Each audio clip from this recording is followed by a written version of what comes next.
All right, YouTube, what's going on? Sorry for that shaky camera there. Yeah, this layout, it's a little harder to navigate the camera because of all of the obstacles. These trees are much taller than anything I've used in the past, but man, they sure look better.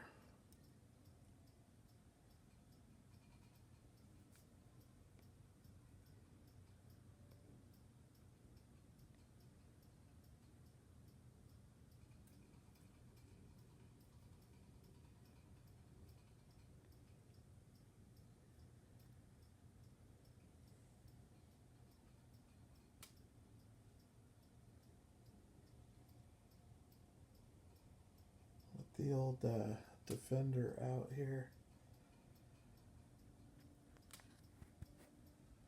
And then this embankment over here, which never gets any, or never seems to get any kind of love.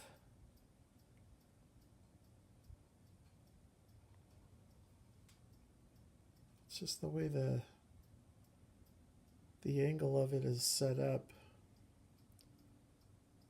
But I think my plan this weekend is to take both layouts, try to get them outside into some natural light, do some photography and videography.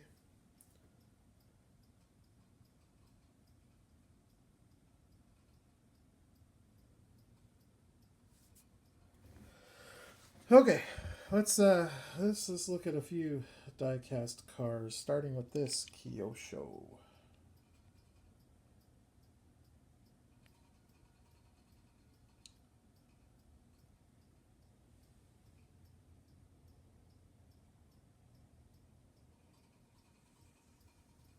That is an awesome little car.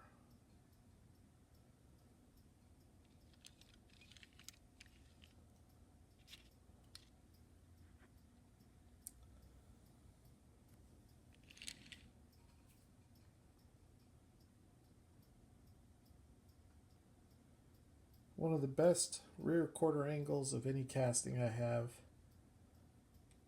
is this Toyota Celica.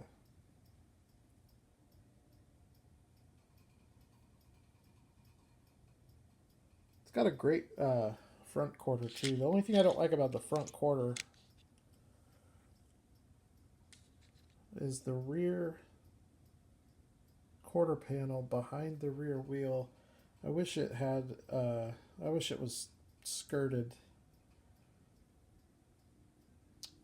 But then again, I don't know, because that would drastically change the overall look of the car. Well, this is a highly customized car to begin with.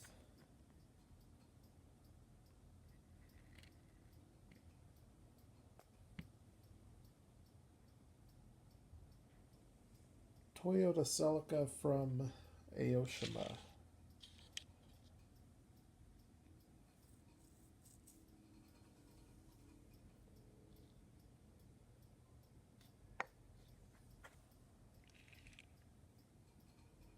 This is a really cool car here.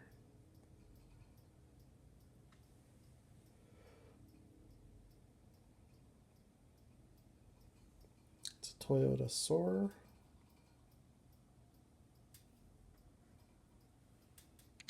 Made by Konami.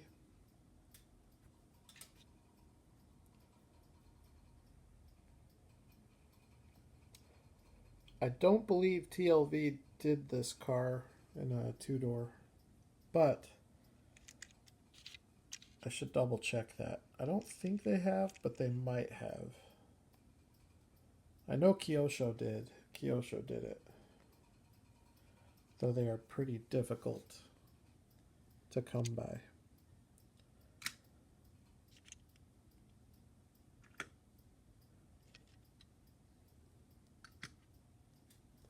What else did I get out? I did get some rally cars out from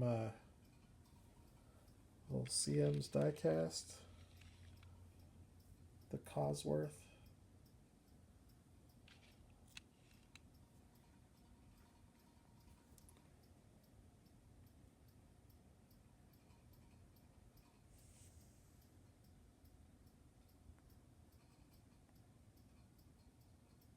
the detail on these cars.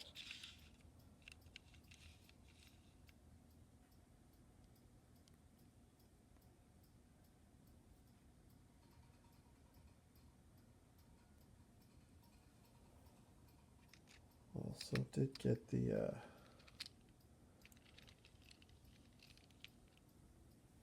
Toyota.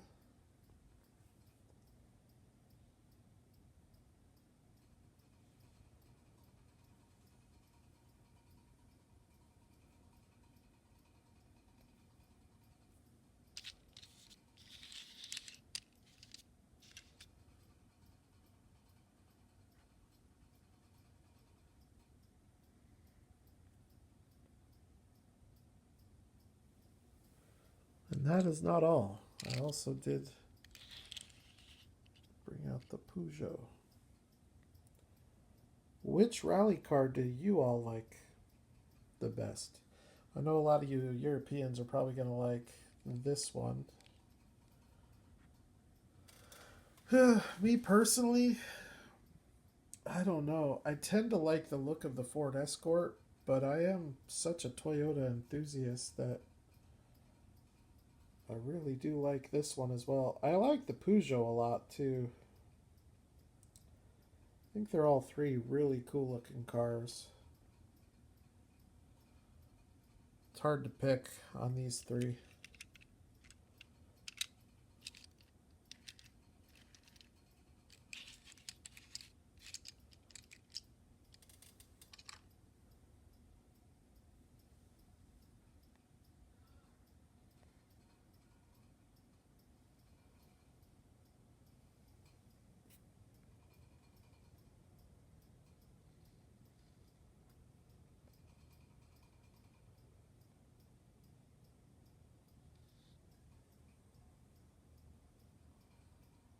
Alright, what else did I bring out?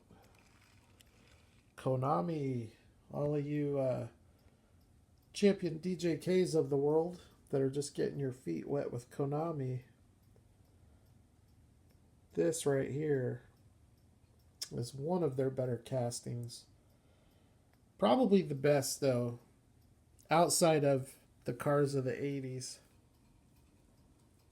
In my opinion, is that 1976 Toyota Celica. That is an awesome casting. The Nissan Laurel is a nice one too. Just I like the size of the Laurel.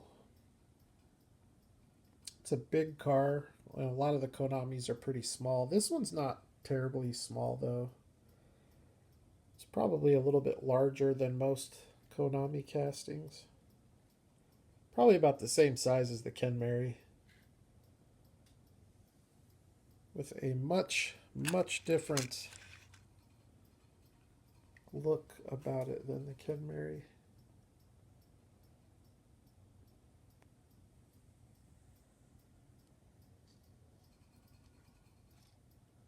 One of the best interiors. Konami is weird with the interiors because some of them are like this and they look great. Some of them are like the Toyota Soarer, which also, I don't know if it'll show it, but that is also an amazing interior. Tons of detail on those seats.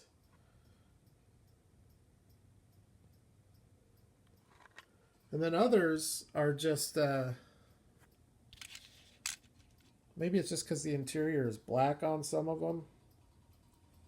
Makes it hard to see. But this Nissan Violet is a must-have for a Konami collection. It's available in this color, which is like a dark blue. Almost a violet color. And it was also available in green. A green color that is similar to that of the Mazda RX-7 Savannah. This thing here, I love. I love this casting because there just aren't all that many of these in 1:64 scale that look good. And the Konami is one of the better looking 240Zs. Definitely a much nicer looking car than both the M2 and the Greenlight. I do like the M2 though. The M2 is nice. But the stance on the Konami, much better. And also I like the headlight and taillight detail much better on the Konami. So unlike the M2, this one has lens taillights. And the Greenlight, well, the M2 might have lens taillights. Maybe it's the Greenlight I'm thinking of that has the painted chrome. But the stance on the Konami, as you can see, is much better. The only thing I feel like might be a little bit off with this car, I think the wheelbase proportionately might be a little bit short. Almost looks like the nose on this is just a little bit short, but I'm not 100% positive on that. It could be the model year. I just don't know. But even if it is, I still like this much better than Greenlight and M2.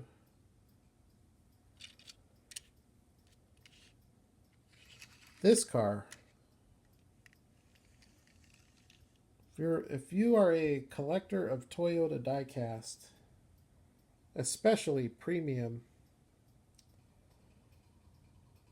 this is a good one to have. I would trade this in a heartbeat though for a civilian deco.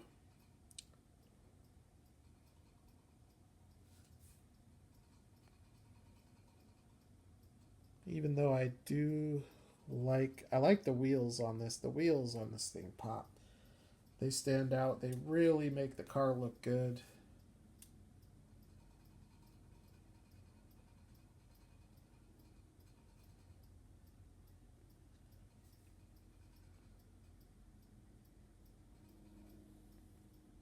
Kyosho Mechanical Doctor. Toyota Celica. I think it's an XX Celica. Also known as the Toyota Celica Supra. Twin cam GT 2.8. Really cool car. I've had someone, a fellow collector, mention that he's not all that much of a fan of the Kyosho version of this, that he likes the Tomica Limited better, thinking that it's more realistic proportionately. So I don't know. I don't know enough about the car to know if that's the case or not. I like both of these quite a bit, but they are very different in quality. The Kyosho, which is the white one, is definitely an adult collectible showpiece or display piece, whereas this one is that, but could also be a toy and be played with. It's the way it's built, very durable, so it could definitely be handled and played with.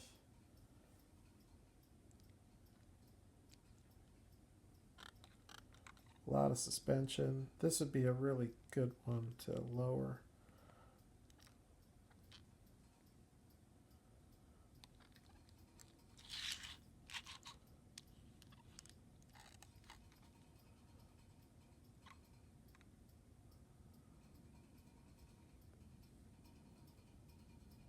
Yep, that would look really good lowered. Okay, what else? Only a few more. Konami, Mazda Savannah. This is the predecessor to the Mazda RX-3. Basically is an RX-3. And while I do like this RX3, I definitely like the Kyosho um, quite a bit more. Not that I think the Kyosho is more accurate, although it probably is, but I think the Kyosho is a different model year and therefore is a different body style because it seems to be a little bit more sporty. Plus, Kyosho just crushes it on the stance. Konami is hit and miss. In this case, I think the stance is pretty good. Sometimes they get it wrong, though. Kyosho never gets the stance wrong.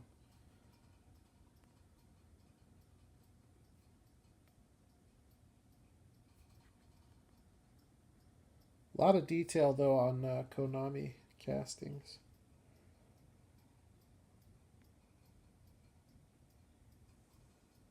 Look at that color. Metallic orange. This casting does have a very highly detailed front grille with lens headlights, detailed indicators, chrome window trim. Taillights are a little bit different story. These are basically M2 style taillights. By that I mean that they are chromed and then painted red with a reflective red paint.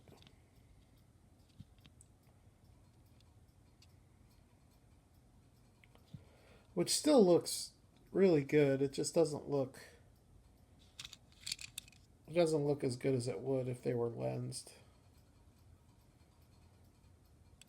But if any of you pick up this car, you won't be disappointed. You know, there are some Konami castings that I feel like, you know, you buy them, you get them, and then they disappoint. The Honda Civic quite possibly could be one of those. This one will not disappoint. And to me, this one will not disappoint. Just because it's so hard finding nice 240Zs in this scale. To step away from the import stuff, I brought this out. I was looking at it on my display shelf. And I was thinking, man, that thing looks good. I got to get it underneath the light. One of the better green light castings. So this is doesn't say the year. Oh yeah, well, no it doesn't. I think it's a 2012. It's just a Dodge Charger RT with some fantastic looking prototypical wheels. And it's in black, which doesn't show up great, but I have noticed that the darker cars, since I've added the trees, the way that they absorb a lot of the light, it seems like darker colored cars are showing up better. Not great, but better than they were. So this casting has tampoed headlights, albeit very highly detailed tampoed headlights. Or wait a minute, I am sorry. I stand corrected. Those are not tampoed. Those are transparent lens headlights, and the indicator tampos are on the back side of the insert, which is how it should always be done, in my opinion. That is always going to give you the most realistic look. Now, the stance on this car I don't think is great. The wheels are a little bit too far inside. Greenlight could have easily corrected that with some spacers on the back of the wheels. As you can see, they did not put them on there. Sometimes they do, sometimes they don't. But see, on this side, I've got the wheels all the way all the way out towards the passenger side. So from this angle, it looks great. It actually looks proper.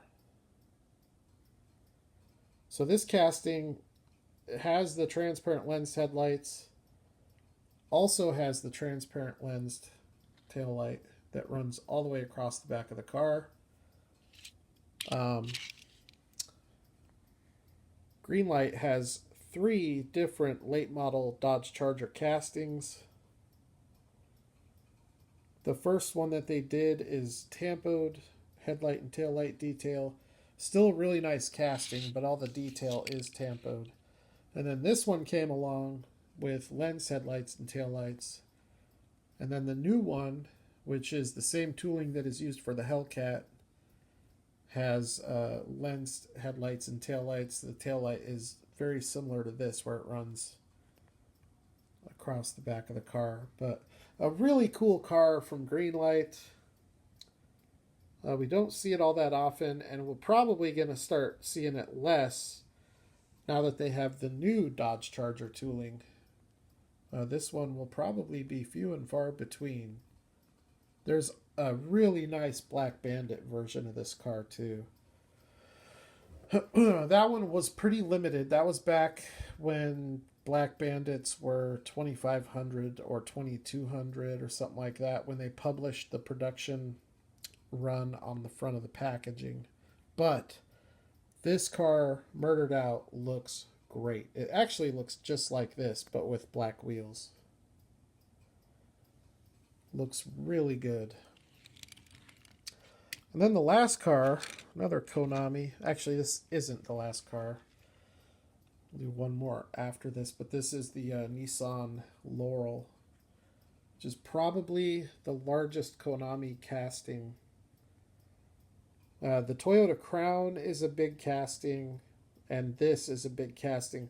When you get into the cars of the 80s, they're all on the larger side compared to the classic cars that they have. Like the Miata is kind of small, but the Toyota Soarer, the Celicas, the Prelude, they are on the larger side.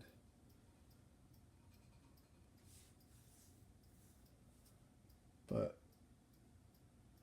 this is a cool car. This was also available in green, about the same color green as the alternate color for that, which is about the same color green as the Mazda Savannah RX-7. But I'm happy to have this in white. So I probably have close to 30 Konami castings. I would say of the 30, there's probably maybe 8 of them or so that I cracked open out of the packaging. They're really hard to find in the packaging.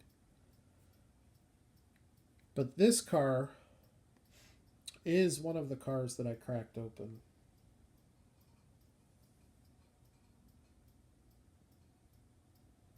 So I don't know how it is now, but it was loose mint. They're not always going to be, though. Konami, you can see on a lot of their castings, paint is starts to bubble a little bit, or oxidize.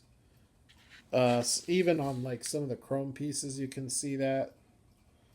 So just something to be on the lookout for if you collect any of these. You know, I say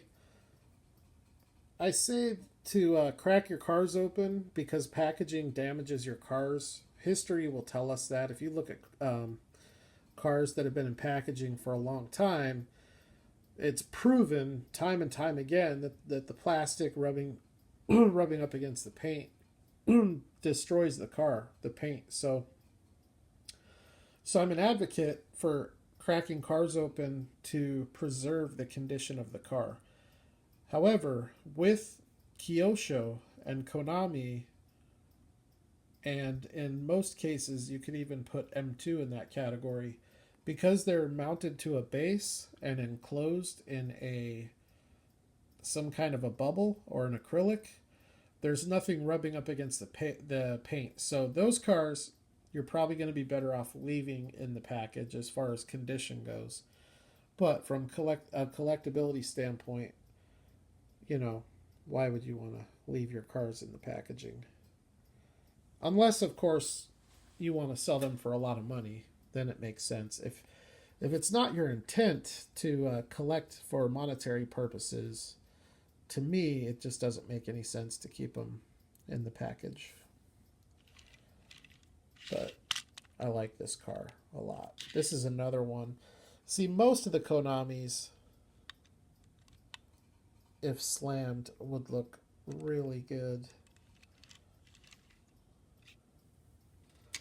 Then the last one that we're going to look at, I brought it out on a last second kind of a whim, is the Schuco True 164 Land Rover Defender. It's a very nice premium detailed die-cast truck.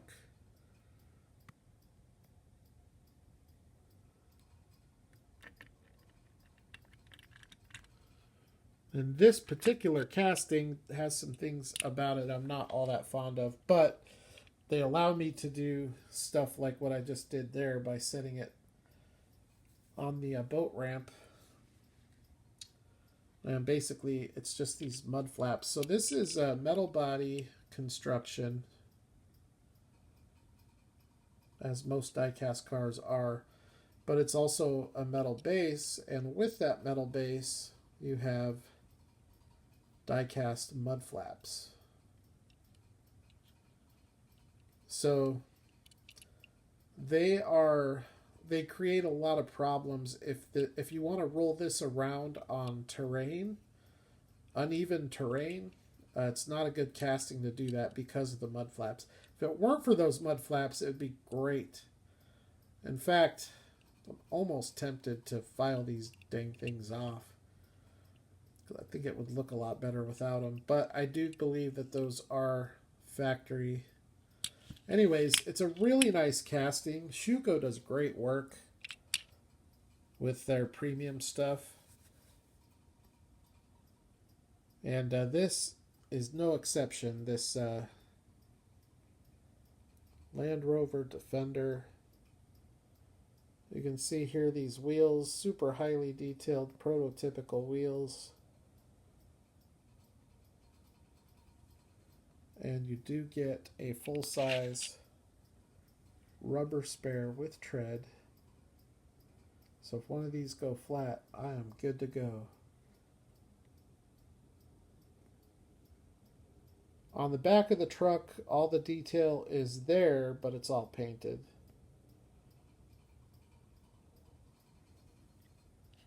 This vehicle, 2468, it's a 9-window truck, because you have basically 3 windows on each side.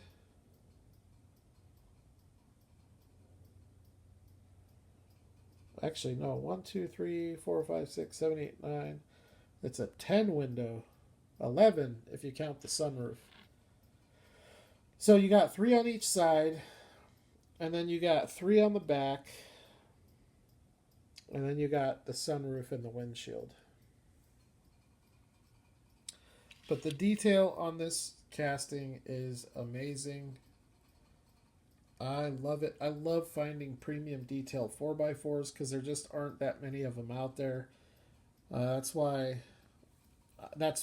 a big reason why I enjoy the Tomica Limited Vintage Nissan Prairie, or Safari rather, as well as the Land Cruiser that they do, but also with Kyosho, the FJ Cruiser and the Toyota Land Cruiser that Kyosho did. There just isn't much off-road stuff. So a lot of times you have to resort to the Johnny Lightning stuff with the Grand Wagoneers and the Cherokees and the Scouts. And also the Greenlight stuff with their Ford Broncos and Dodge Ram Chargers. I will say though, with Greenlight, their Jeep Wranglers are very, very nicely detailed 1:64 scale castings. They are on point and they are worthy of recognition. In fact, if you want to see side by side how they stack up from a detail standpoint, the Greenlight will look as good or better when comparing the Greenlight Jeep Wrangler to the Schuco Land Rover. I mean, they definitely look like they belong to, on the same playing field anyways. Both have lens headlights. As mentioned, this has painted taillights. This actually does have lensed headlights, so it goes a step further than the Land Rover. They both have full-size rubber spares. That's not always going to be the case with the Greenlight Jeeps, but in this case it is. But proportionately, they're both on point. As far as the stance goes, they're both pretty much on point. And from a scaling standpoint, I feel like they are right on point there as well. So, couple of awesome, very nicely done off-road 4x4 castings from two different brands.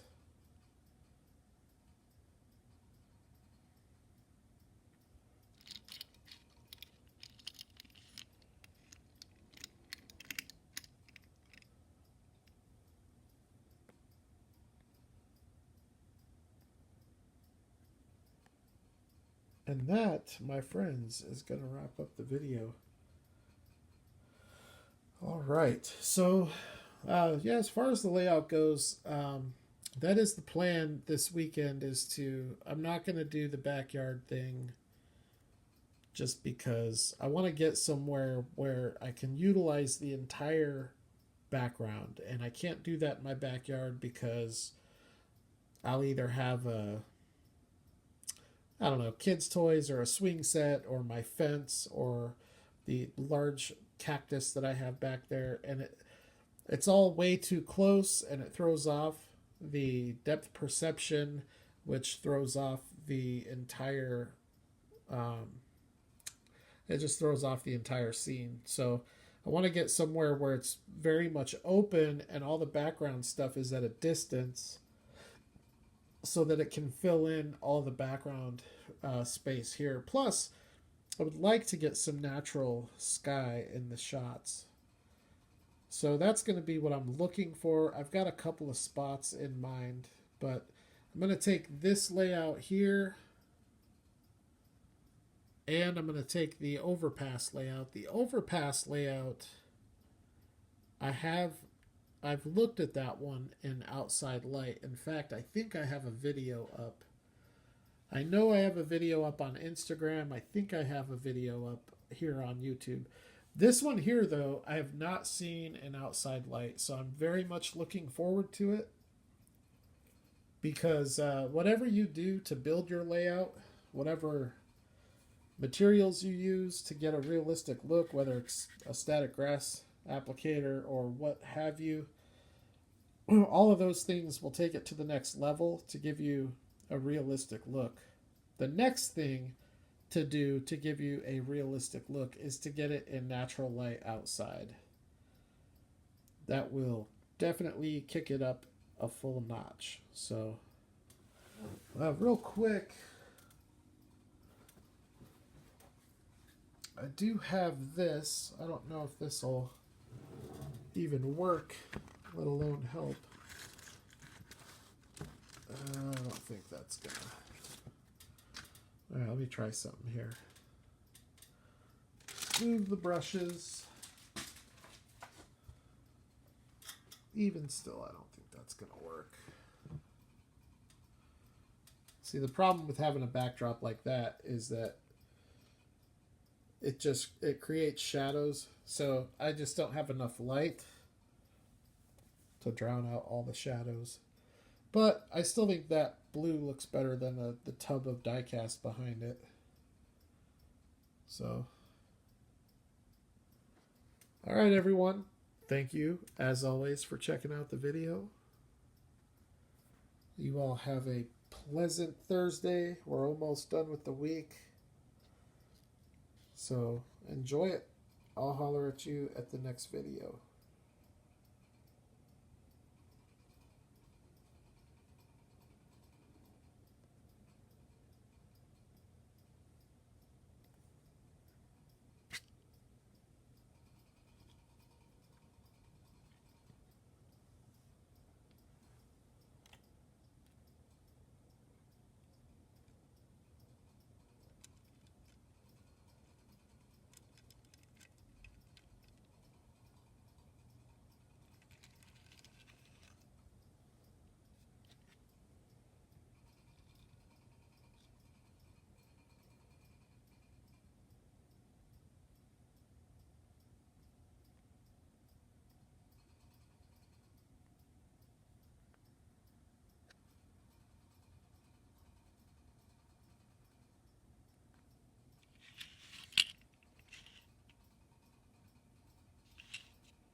I do have a lot of a mess over here.